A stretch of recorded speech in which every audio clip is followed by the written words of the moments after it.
I always say that a good cook can cook on any equipment. So I think mastering your own equipment is more important than choosing the brand. Maybe lowering is a difference because it's like completely different technology. But if you look at the conventional drum roasters, I feel like you need to understand what you're doing with it.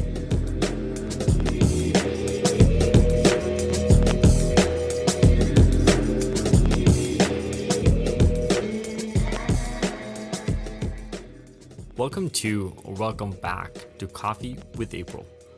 My name is Patrick Rolf, and this is a conversation with some amazing professionals and entrepreneurs in the coffee industry, sharing their perspective and experience. It's about integrity, quality, and the future.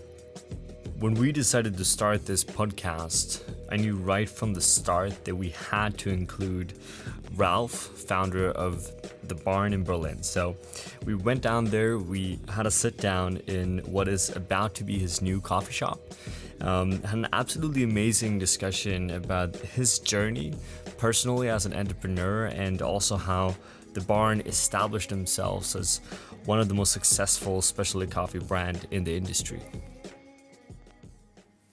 So this time I'm sitting in Berlin, basically on the floor in what is about to become the Barn coffee shop down in, is that Neukölln or Kreuzberg? It's just in Neukölln. Just in Neukölln. And I'm sitting here with Ralf, the founder of The Barn, which is really exciting. We have the Berlin Coffee Festival coming up, which is why I'm here. Ralf has just returned from a trip to Brazil.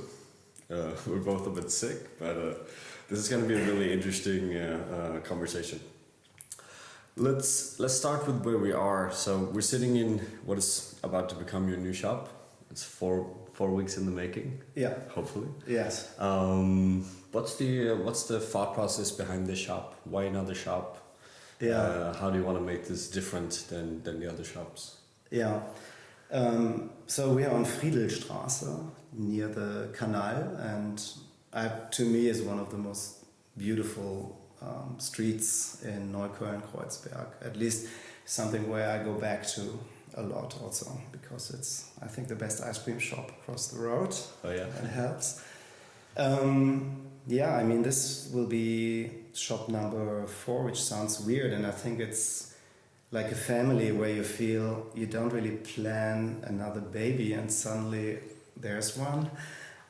So we didn't really plan to have another shop, but the opportunity came up and someone was guiding me into the space and I fell in love with it. It has like huge windows, a big pavement, and like I said, the ice cream shop across the road.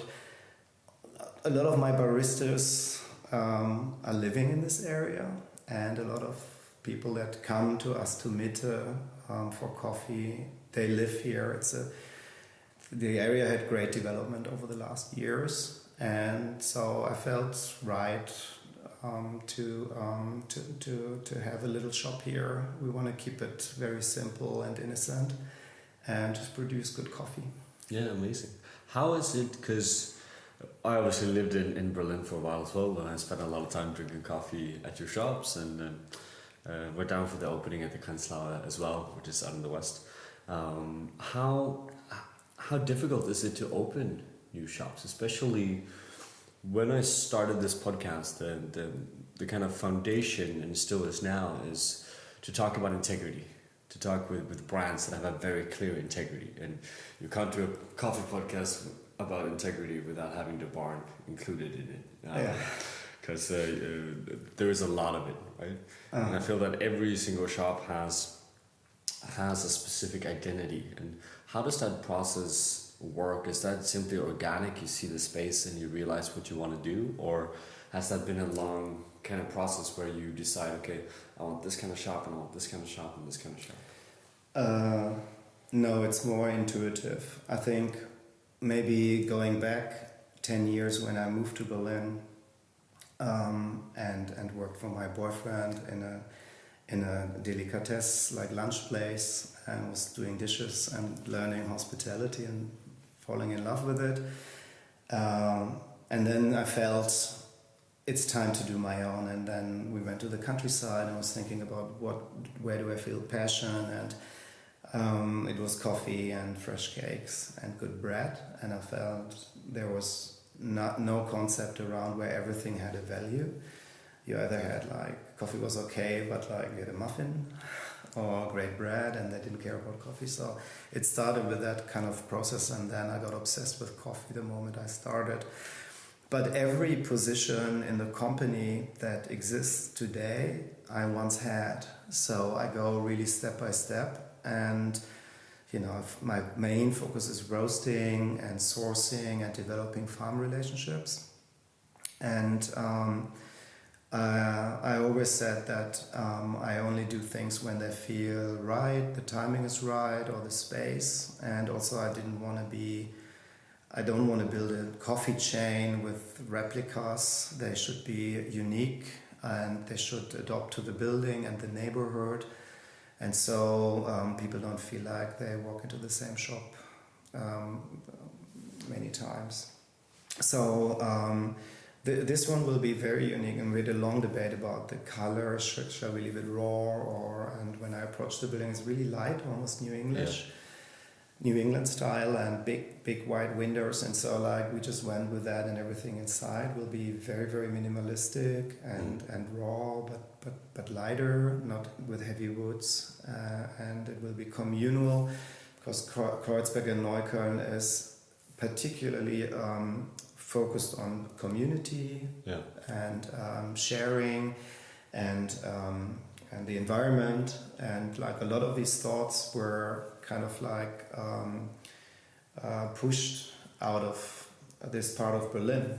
It's very politically aware, and it's very humanistic, if that's a word. And so and we will focus on what we are best at, and that is just like being very serious about the coffee, but presenting it in a very approachable way. Sure. Where are we for the people that are listening here that don't know this? How is the timeline? So you said you arrive in Berlin, you work in the kitchen more or less, or a restaurant. When do you start the bar? When is the first shop open? 2010, yeah. 2010. And that is just a coffee shop then? Yeah. And I believe because you spend a fair amount of time serving Square Mile coffee, if I remember that correctly. That's how you started. Yeah, we started. And Coffee Collective, Tim Wendelboe for filter, so we're rotating filter. Yeah. But our main roster was Square Mile, and it took a couple of months to convince James to sell to us. Okay. He was only selling in this Square Mile in London. Yeah, of course. He didn't want to send coffee abroad and so on. And so finally he did, and we were really proud that we could get their beans. I think they do a really, really great job sourcing and roasting, and I love the brand and what they did for the community in the UK. Yeah, sure. So that, but soon into that, I would say a year into running what we now call the Little Barn in the Gallery District, is I wanted to roast. Yeah. I felt really that in the long run, I knew I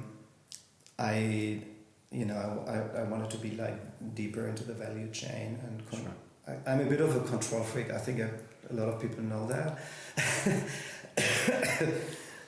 So I have love-hate relationships, but I'm always trying to be fair around the quality and the things I'm doing, and then I'm also very defensive around that. But with the age, I'm loosening up a little bit. But I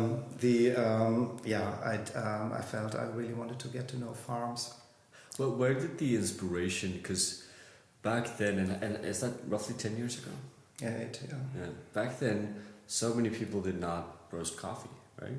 So where did that kind of main inspiration come from? Was it Square Mile in London then, or had you seen roasteries from other places in Europe that you were inspired by? And I mean, I don't know. I tend not to look at others. I'm kind of like really, selfish probably.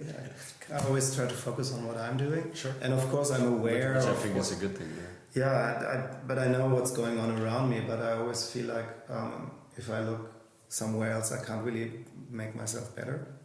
Sure. So I'm trying to find that within what I'm doing. But yeah, I just was really interested in the product and not just like brewing it and making it. I just wanted to go like one level before and roast it myself. I felt.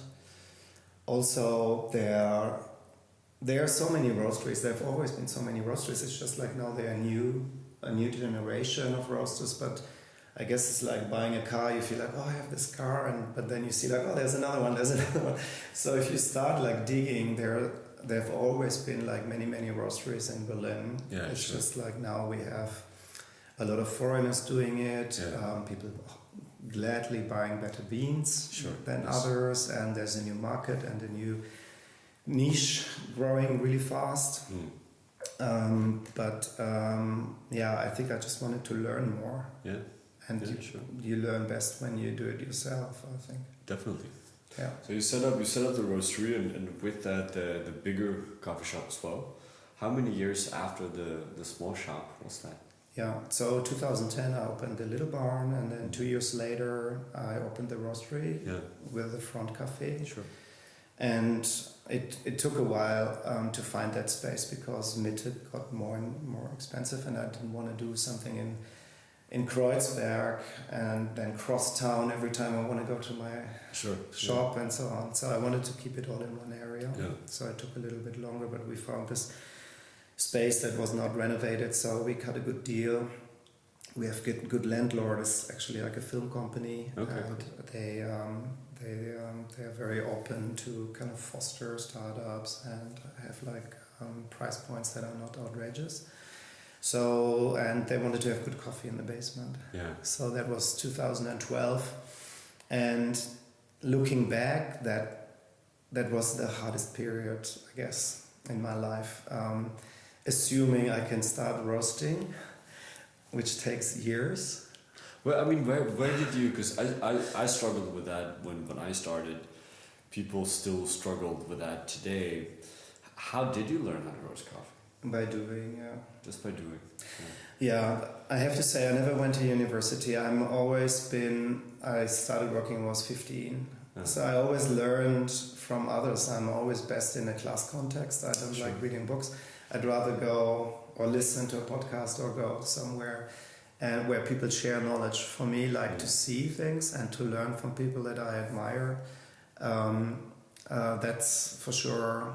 And in that case, my international alliances that I've been building in the 2 years prior to roasting helped very much, like Square Mile and Tim were extremely helpful, coming over, coaching me, roasting with me, but also sending samples and get feedback. And it's good if people throw something in your face and say like, don't give me naturals. You know, and then it's like you learn about fermentation and things like that. So they were very helpful, and running two cafes also helps than using the coffee.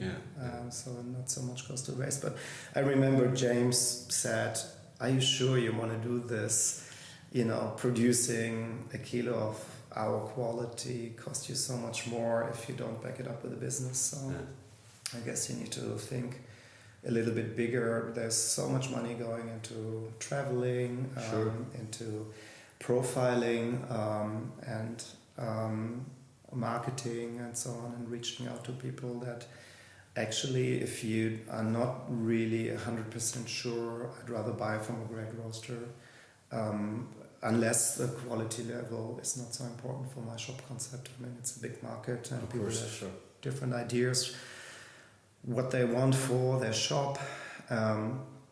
But I think for me, I felt the mid-market already exists. Why should I replicate that? And so for me, it was very clear from the beginning, I have to push quality as far as I can.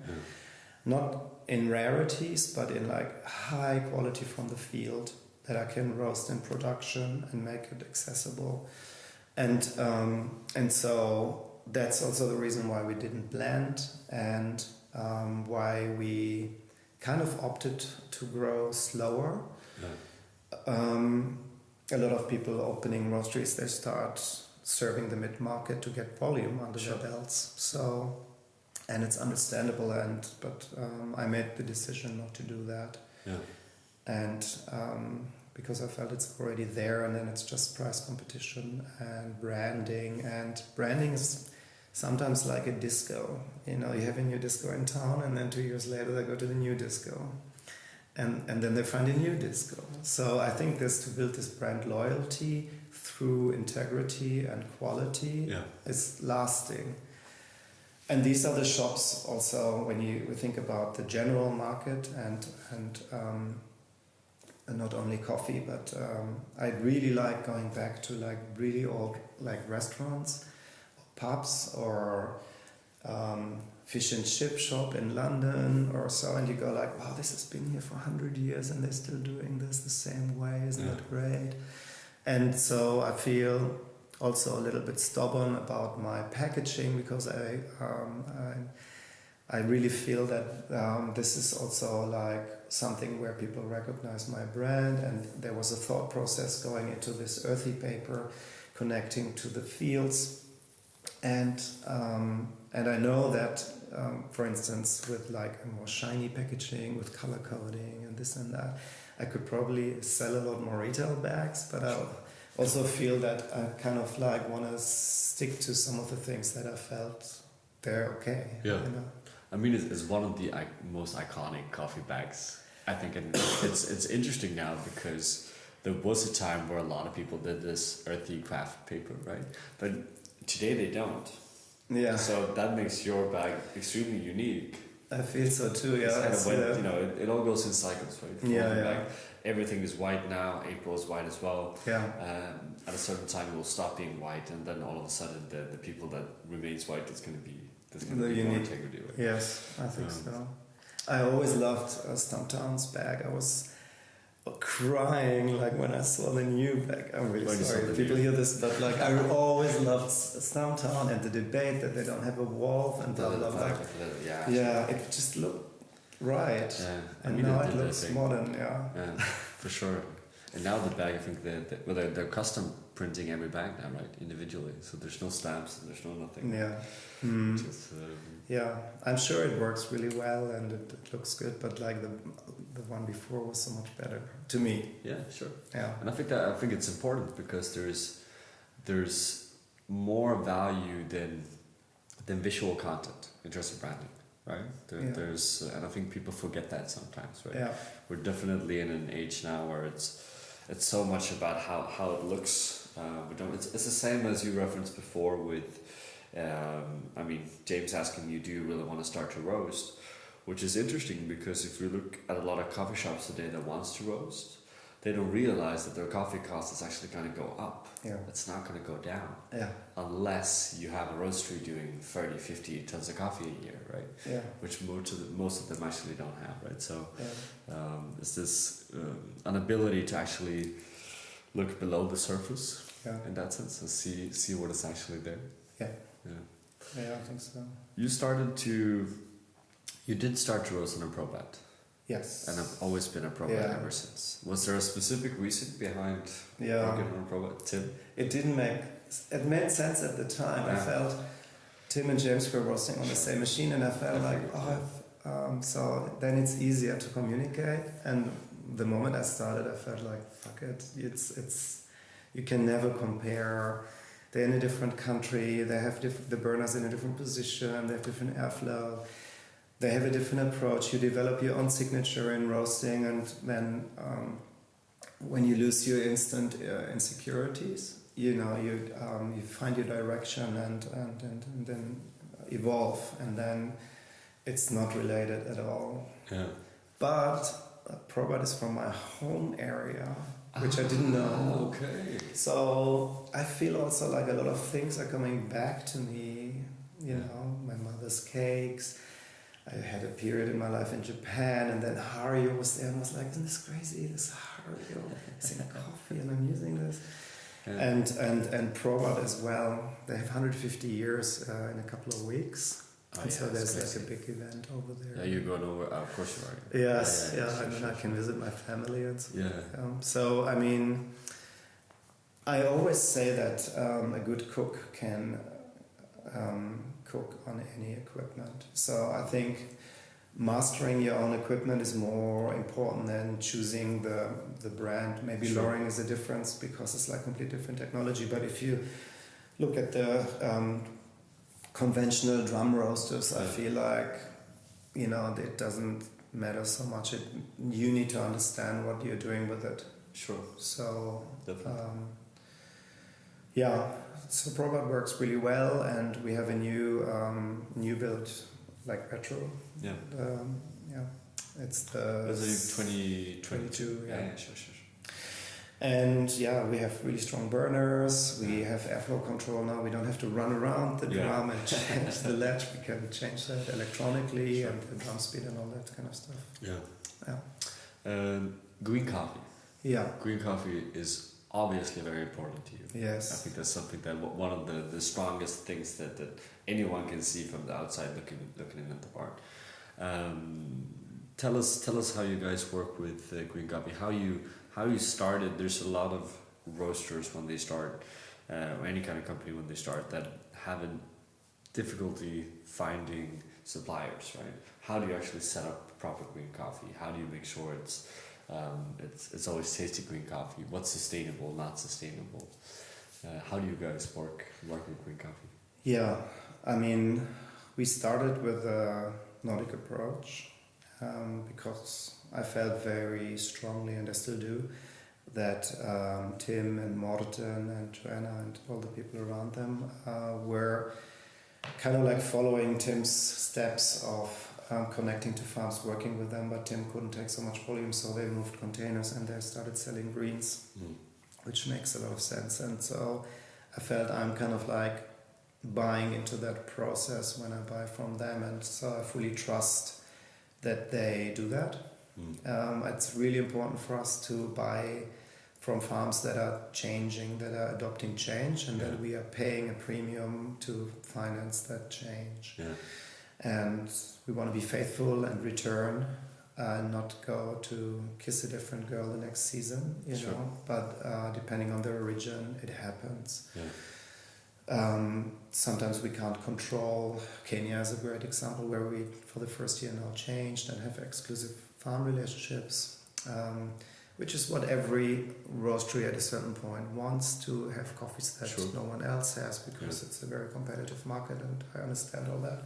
It's also like then taking a risk of putting the money where your mouth is, and then I don't have a blend and I don't have a pipeline you have no idea if things go wrong. So it's kind of I always think in a triangle. I never feel like we don't trade direct.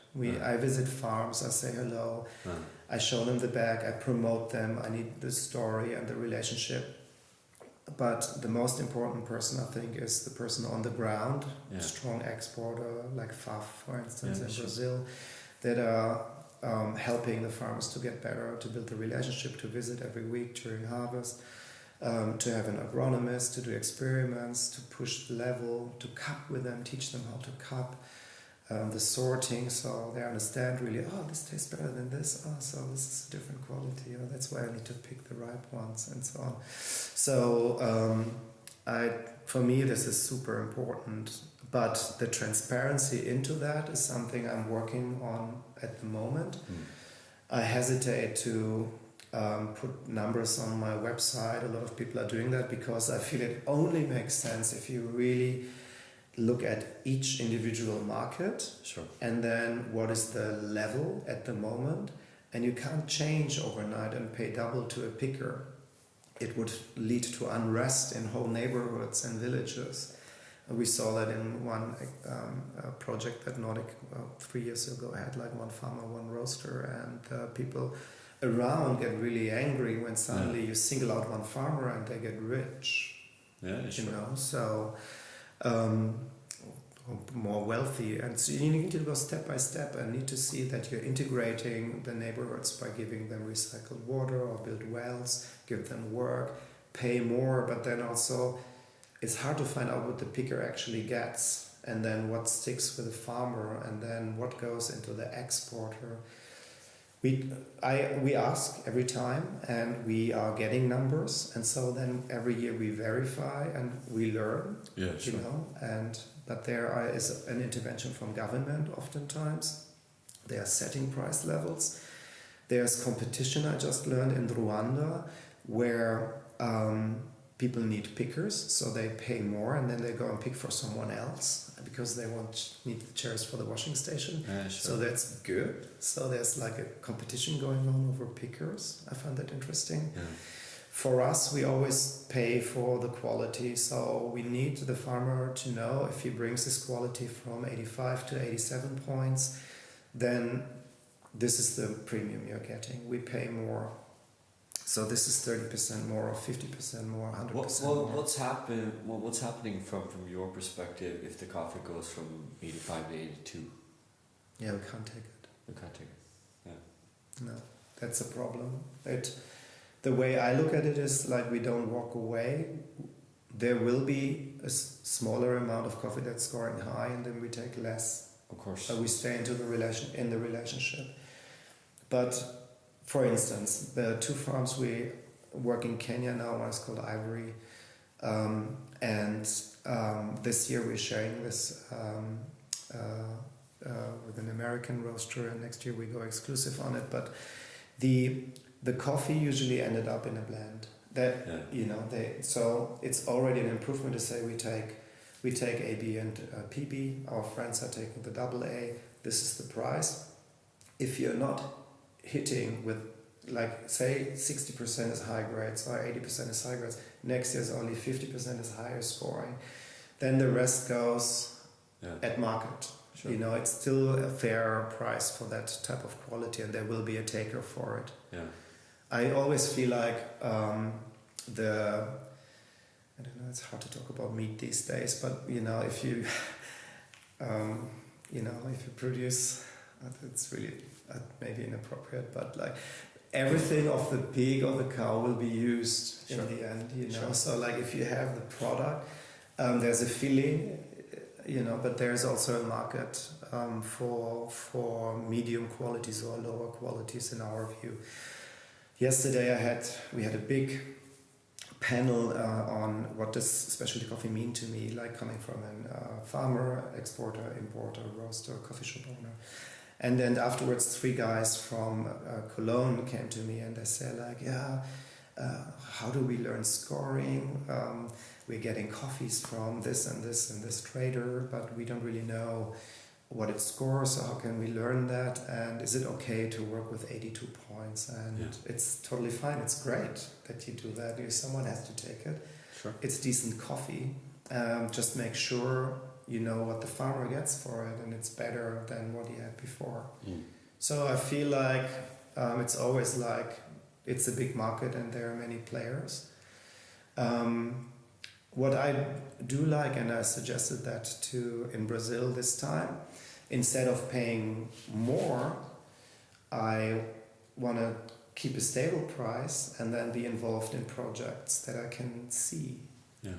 And I feel like then that's a good way of having tangible effect, and buy drying beds or a machine they need, and facilities, depulper and things like that are not that expensive. You know, even like $1,000 or $2,000 is a lot of money for someone in Brazil, you know, or in Africa. You can buy a lot. And so I feel if it's more like directed, then it's also easier for me to build a relationship, because you know, it's coming from me. You know, it's like... You know, it's more about value as well. I think that there's always, maybe not a misconception, but there's always this discussion where we should just give the farmers more money.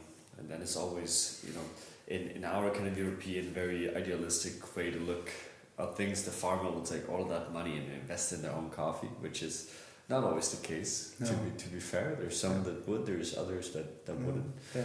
So I think finding ways to be more consistent Yeah. in it and then help out in other ways is a lot more value, right? I've Yeah. seen a lot of roasters that do that in a very good very good way, right?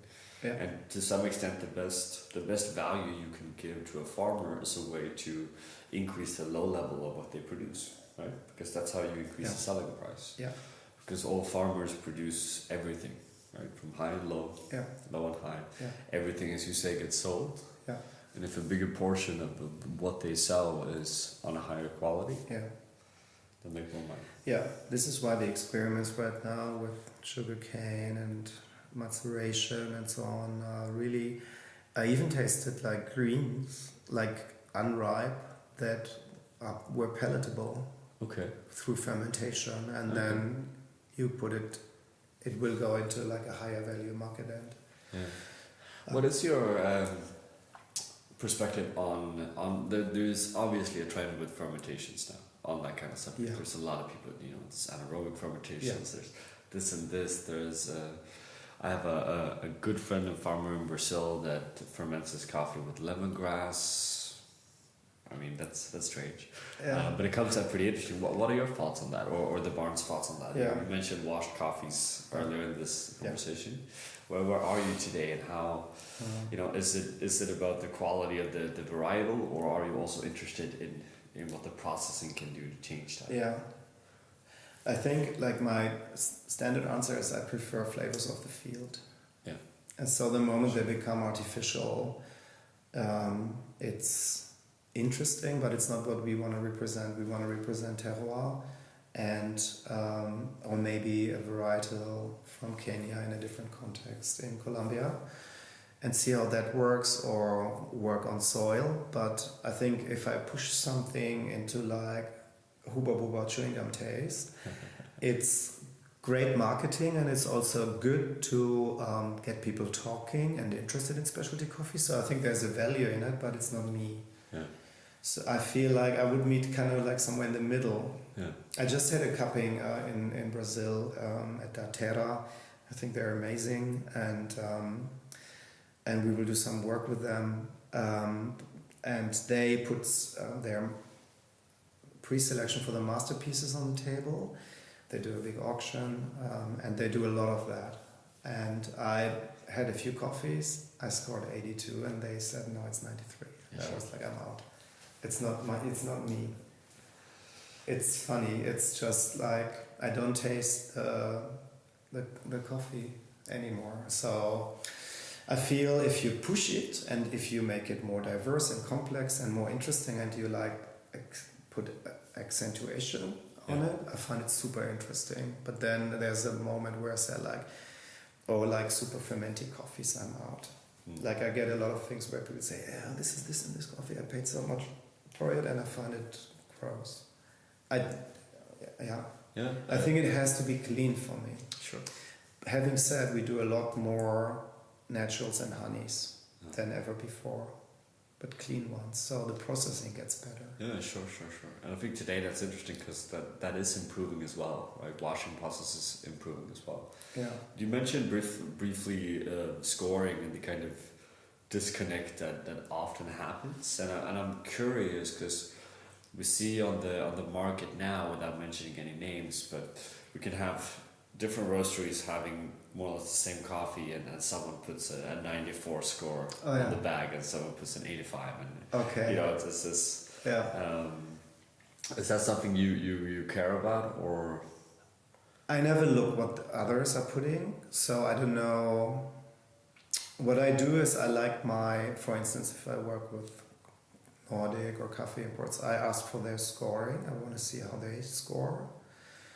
Or at origin, if there's like that capacity there to score. And then I look at it once I've done my cupping and scoring, and then I compare notes to see.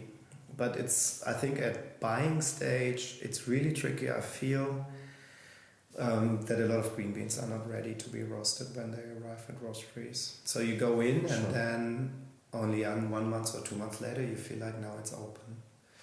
I have a coffee right now I'm not so happy with, and I discussed it yesterday with a person I bought from, and she said like, no, Ralf, it's in November, you're too early.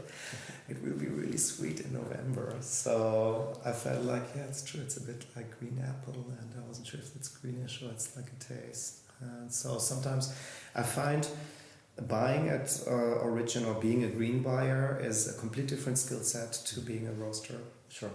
And it doesn't have to, and it's not no shame if a roaster can't cup it at Origin. To really see the potential of where the bean goes and so on is like an art. So I'd like always to have like a second opinion also. Yeah, sure. But if someone roasts like a pea berry of a certain coffee and the other person is doing the AB, or even in Kenya you pick a different week. Sometimes you have one coffee that you like, and you go in January and you cup and buy. For instance, I always go like beginning of March. I prefer, I get like the high season coming in. Yeah. And I feel, not every year, but more often, I feel like that is more what I like. But sometimes the early season is a little bit better. So, but I feel there's a big difference between week 12 and week 16 in Kenya, and then it could be, I don't know what this other roastery bought. It could be a different lot, and that cups. It was interesting at Atera. They had all their fields segmented like a circle with circles inside, and then same varietal, same part of the mountain, and then they go like, okay, there's 87 here, that's 84, that's 83. And we know that, and so we keep this separate. Okay, and that's based on how they can be so different. You know what they do? They cup every week into harvest. Oh wow. They process overnight with a mini Guardiola. Yeah. They do everything overnight, and they cup, and they say like, next week it's ready. Yeah. And they do that. It's like a factory. Yeah. And then mechanically, but with their own developed machines. It's super interesting. You should go if you haven't been. Yeah, sure. We still haven't. We're currently not working with Brazilian coffee at all. Yeah. So that's something we will have to look into for sure. I learned so much. It's unbelievable. Yeah, sure. The interesting thing with, especially with Brazil, is that they're so experienced, and there is, to some extent, at least in relationship to other countries, there's money in it, right? Whereas the farmers actually have the ability to do testing, to do proper farming in that sense. So often they know a lot more than what other farmers would around the world, which is actually a very interesting process. Yeah. Do you have any favorite coffee, any favorite origin in that sense? Not anymore. No. I used to. Used to be Kenya, but I can't say anymore. There's super interesting coffee everywhere. Yeah. Even in countries where you feel like, ooh, that's not maybe an origin where I should go, and then I think it's all about like the individual people that are involved making the best out of what they have, and that could be amazing even in India. Yeah.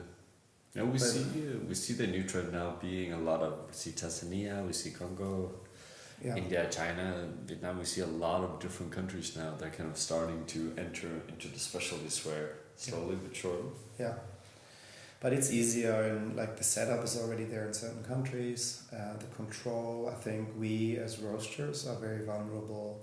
Do you really get what you cupped? So to have like trustworthy relationships in a functioning infrastructure, it's probably working in Central America really well, or Brazil, or in African countries we buy from. Even in Ethiopia, it's now getting a lot more traceable.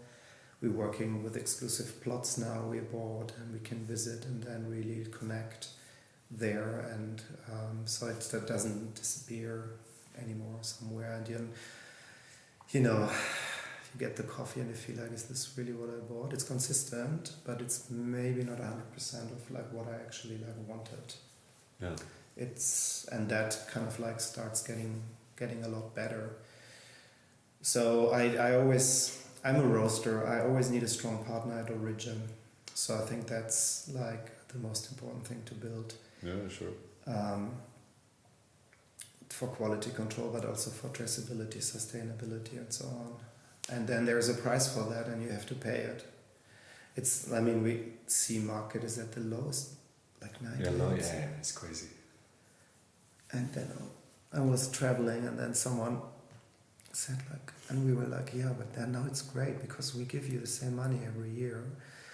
And then that person said, yeah, but I'm getting calls from people that are in specialty and they want to push me down because of that.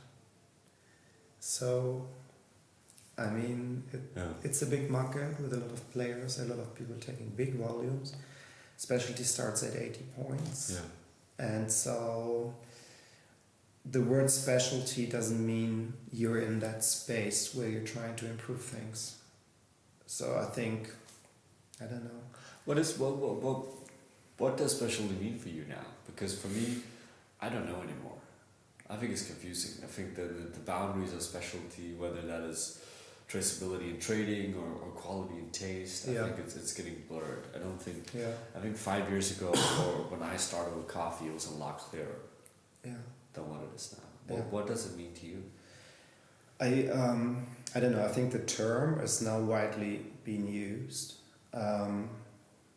And first time I was kind of like thinking was when I read in some paper that like 60% or 80% in the US is specialty, and I was like, is that true? That's not what I taste. And then it's like, oh yeah, it's 80 points. Okay, yeah, cool. Yeah, so then there's a lot of specialty. Yeah, sure. I feel the discussion yesterday was interesting, especially from the social media editing person, Mel Travel. She talked about how can you check quality if you walk into a shop? How do you know it's 90 points? How do you know like 20 or 25 euros is justified for that bag? And at the end of the day, you're building a trusting relationship all along the value chain, and so that same relationship happens between your customer and yourself, and you just need to be very transparent and clear about who you are, but then you also need to deliver that. I feel very strongly about that. If someone says I'm this, I'm this, I'm this, and then it's kind of like it's not there, and then I don't have time to go into that scenario and judge. It's not my job, but I feel motivated to be even clearer about what I do so people can read me, and they don't have to like what I do, but at least it's very clear what it is, and then they can build brand loyalty and they can trust me, because I live on that. That's my basis, and everything else I would find really boring because there's so many ways of making a lot more money. Yes. I just need to be an influencer. Has that been a challenge in the process of seeing the barn grow? Because as you grow, opportunities comes in various forms and kinds, whether that is more money or more shops, a bigger roastery, or whatever that might be. Has that ever been challenging? Has there been things you've been kind of wanting to kind of jump on, or have you always had this kind of very clear path throughout the whole process? I mean, it's been several years in the making. It's a long time. Yes, yeah. I don't know. I feel the hardest is to start delegating and then expect people around you to think like you, because they're not you. They are often very good-hearted. They're passionate, but you not only need to be good at doing latte art and pulling a good shot, you also need to be really good at customer service. Sure. And build a community and be friendly and so on. So the whole hospitality aspect is something we are training a lot at the moment. I feel very strongly about training the people that work with me. Yeah. And not all of them last, but you kind of like give something into the industry in that sense, and we also get trained people joining us, and so it's give and take. But like at least when they are with me, I want them to evolve and to learn. And Berlin is not easy in that sense. There's a lot of distractions, so we have to be strict and say like, look, this is training time. You have to come. I don't care if your friends are in town. Sure. So that, a cafe is always like easygoing and so on, da-di-da. So sometimes people apply and they say, oh, it's so easy at your shop, I want to join. I'm like, actually, to make it look easy is a lot of work. So you need to be really disciplined, you need to be on time, take a shower before you come to work and stuff like that, Yeah. So I feel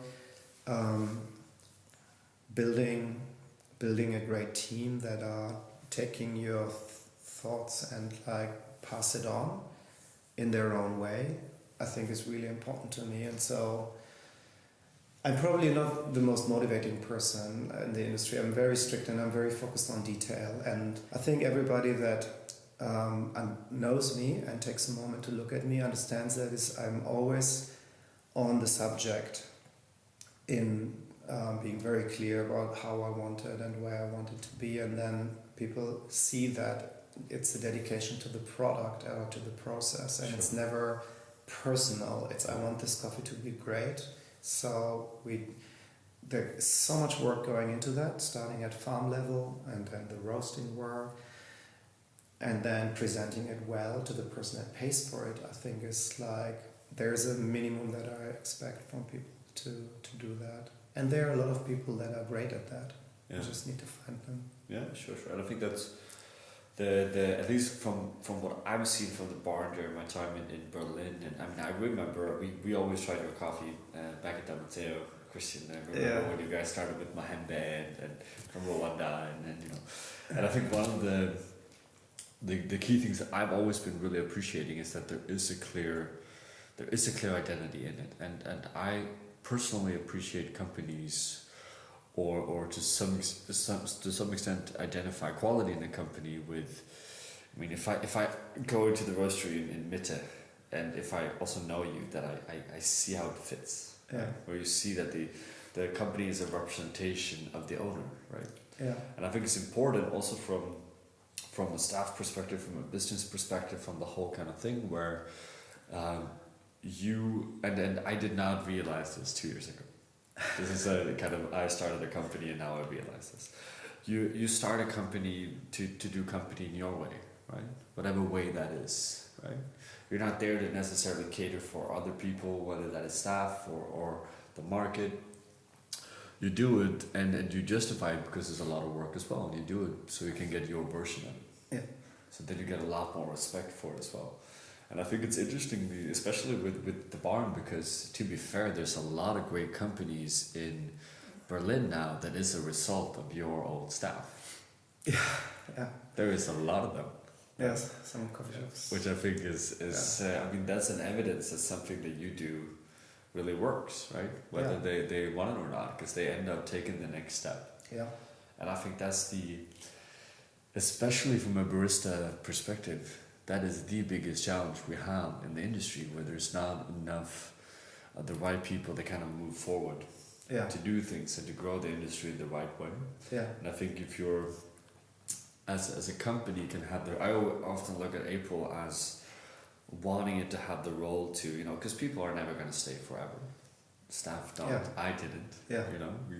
We both started a company because we were not happy with something else. Yeah. And you had a huge impact on the company you work for. Exactly, there's a part of it. So but you want to give the people an opportunity to go forward as well, right? After the time that you are. Yeah. What has been the shittiest, the most difficult part with starting a company during the years? Was there ever times where it was like, I don't want, this is too much, I don't want this, No. I want to walk away? No. And truly, no. Yeah. I think it's like having children or watching children. It's like when it's your own, you just love them and whatever. And then I always felt really tired when I went to bed, but I was always kind of happy. Yeah. It's true. It's not just I never had a moment. I had maybe the hardest moment was when I opened the roastery for many reasons. One was roasting, as I mentioned, but the other one is also the concept I wanted for the front. It was very puristic and very reduced, and so having no sugar and having no soy milk and no filter coffee with milk and stuff like that, that became more. We always had no filter coffee with milk.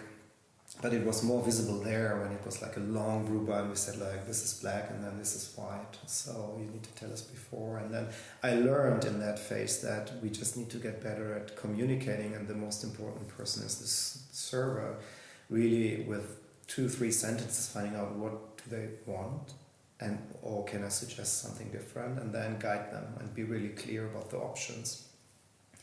And so that's, I think, probably where a lot of people should invest more, and ourselves as well, even more focus. Because when a customer is unhappy, it's not the customer's fault, it's my fault. Yes. I didn't understand what they wanted, and maybe I don't have what they want. I should go somewhere else. And I need to tell them that in a nice way. So, and I don't want to be arrogant, I just want to say like, look, we decided to have full-fat milk from happy cows. Yeah. Yeah. Or do you want black or white? Black, really, really black? No, a splash of milk. Okay, we do a long black, but we only do it with hot milk. Is that okay? It's okay. And then I can't say no. They agreed on the deal. Yeah. And so then it's all about communication and doing it in an easy way. And hospitality is a skill set. It's highly skilled reading people and understanding humans, how they're walking in it. And surprisingly often, I can convince the older generation in a couple, like mother and daughter. The mother is a lot more open to try a filter from Kenya, and the daughter wants the flat white because everybody has it and she doesn't know what it is. It tastes good. Yeah. So that's really cool. Also looking at other ages, I think like we completely overlook older people.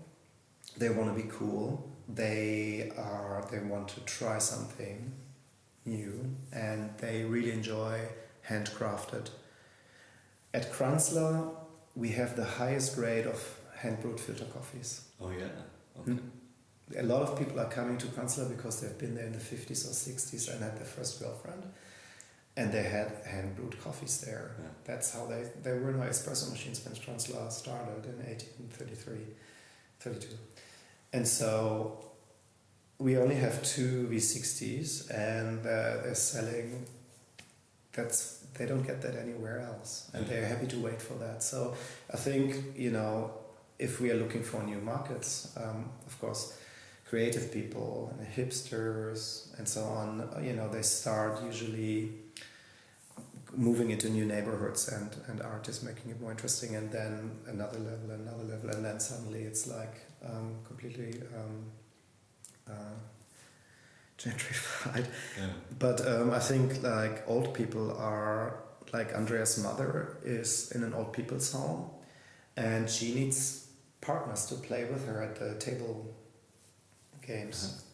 And she always has someone that wants to play with her because she's having coffee that smells good from Ethiopia, and it's not like shitty coffee from Kaiser's. There's like burnt chocolate, and it's good for the stomach because it's not burnt. It's like really good, and they come, and she goes, "Oh, give me more coffee." Yeah. So I think like quality goes through all ages and all social areas. Definitely, yeah.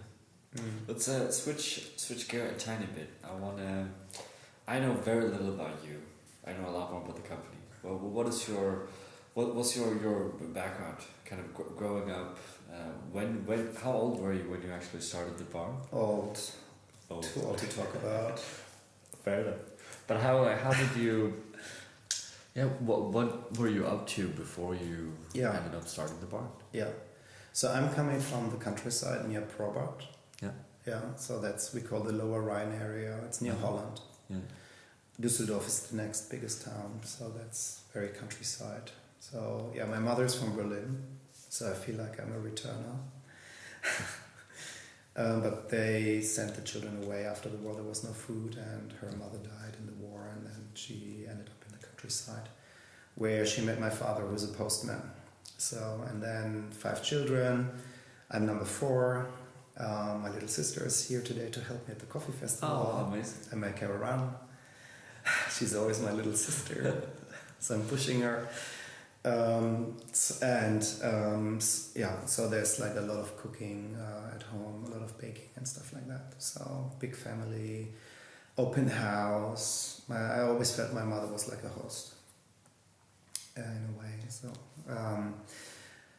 but also kind of like, because she was busy working and then looking after us, blah blah blah. She was kind of like very kind of strict as well. Sure. So.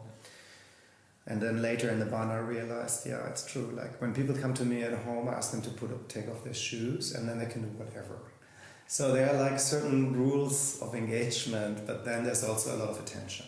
Yeah. So I feel, especially nowadays, I think respect is a really important word. Sure. And also not forgetting how to interact with other humans that are actually in front of you. Because we are all like drifting into the digital world, and people find it really hard to have a dialogue with a human. They'd rather text, it's easier. And so I feel also to move around in a certain manner is something I got really strongly in my childhood. And, to be friendly, but also to respect, this is a church. This is a school, this is a cafe. So whenever we got a treat from our parents and we went to a restaurant to eat, we had to behave. Yeah, sure.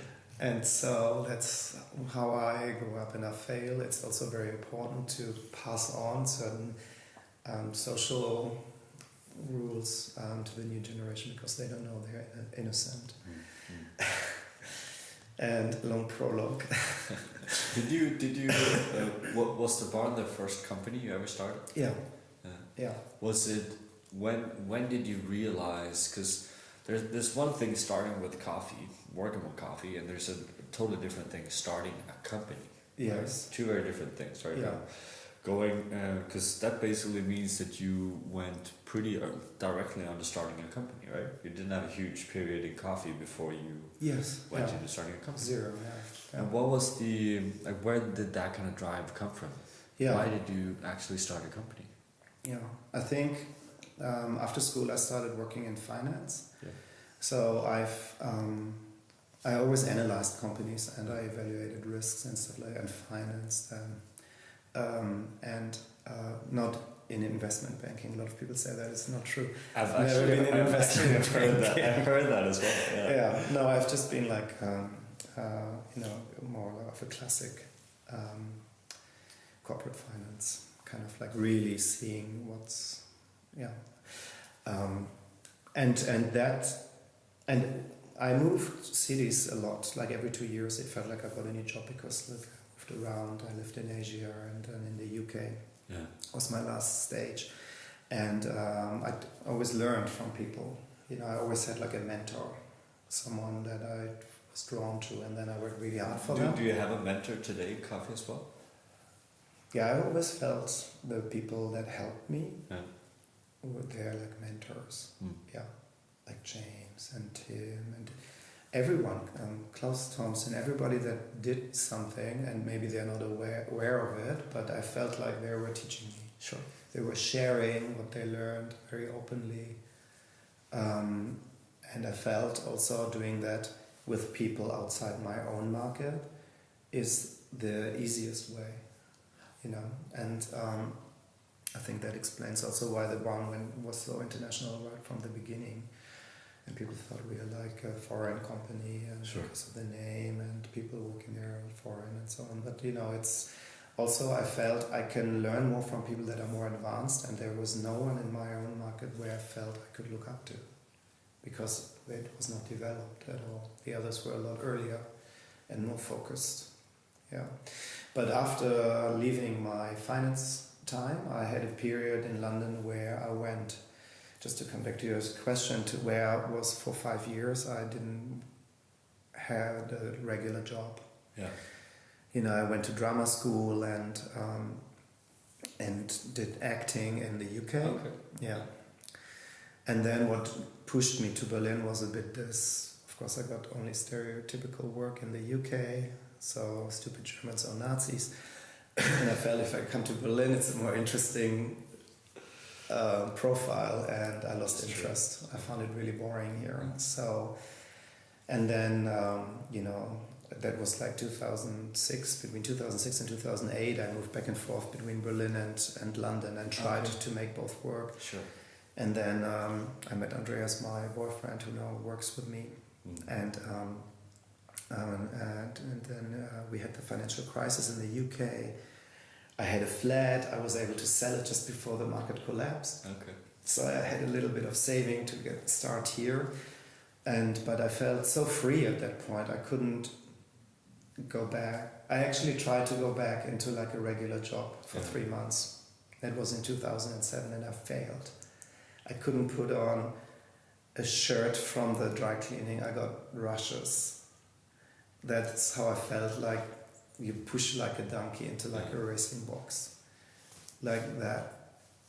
And it was, I was kind of like, I was running out of my kind of savings. I felt like, okay, I need a proper job. Let's do something with communication and financial markets. Let's do, and maybe scarcity of resources. So I have like some meaning in my job. So I applied for a job at a mining company. Oh, wow. And that was horrible. It was really, really horrible. And the funny thing is, the day I wanted to walk in to hand in my notice, they fired me. It was amazing.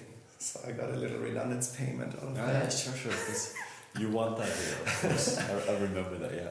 So that's, I felt like whatever like comes now, it's probably, I have to start a company on my own. So it felt natural. Sure. To gravitate towards something I can control. Amazing.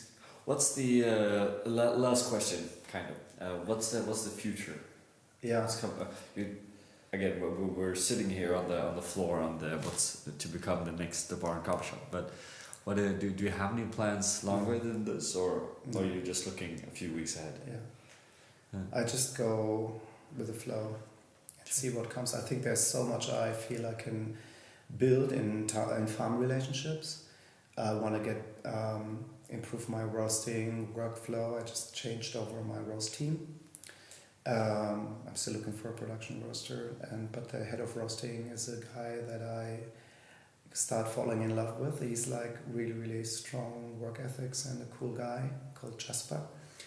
And I really want to push it to the next level. I think we need to do a lot more systematic green grading, see how the beans are aging while we have them, to be a lot more specific on different profiling, on different batch sizes. I will move the roastery in the next 12 months. I know that because we have capacity issues where we are right now. And we also get a new building next door that probably has penthouses at the top. So we know like in the next 18 months, this will be difficult. Difficult. So we will keep the front end cafe, but we will look for a new space to reset the packing, the warehousing and everything. So hopefully we don't know where we are like looking right now, so if anybody has a building that is listening, call me. But that will happen, so that will be a project that's coming up that will cost some time. Yeah, I think that's plenty, no? Lots to do. Yeah, sure. One last thing that I actually just thought about. One of the things I remember from living in Berlin, and you mentioned you had it yesterday as well, you're doing a lot of events, as in educational events for the community. Yes. Right? Yeah. Has that always been very important for you to share your knowledge with both the industry and the people in Berlin? Yes. Yeah. I think we did that from the beginning. We had free cuppings. The moment I started, even though the little one had no space. I feel sharing knowledge is you build the market. The market didn't exist. And so if you want to grow it, and then you have to do it with education sharing and community building. Yeah.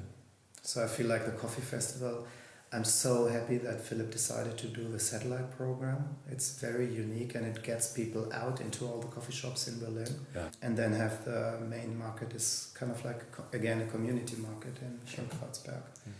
I feel bringing people to Berlin that industry leaders is really important so they can share, and we are looking beyond what we are doing, like get fresh impulse from outside for people to see them. So I hope a lot of people are doing that, but others are doing that, bringing people like Scott Rao here and or Tim Wendelbo and things like that. I think it's like we need also the rock stars, that are attractive for people to come and then talk about. And then, interestingly, the last event we did with Sasha, there was not so much attendance from the coffee community. Okay. He gave 2 super interesting workshops, a long talk and like an opportunity to go up and close. But a lot of people from the neighborhood and from other businesses, and I felt like this was the first time it was less people I know already, and I felt it spreading more. Yeah. I found it super interesting. Yeah. That was good. Yeah, things are changing. Very good. Yeah. That's a great way to wrap up, I think, as well. Thank you very much for your time. I'm excited to go back to Berlin and try the coffee here in the new shop. Okay. Yeah. Super. Thanks very much. Thank you.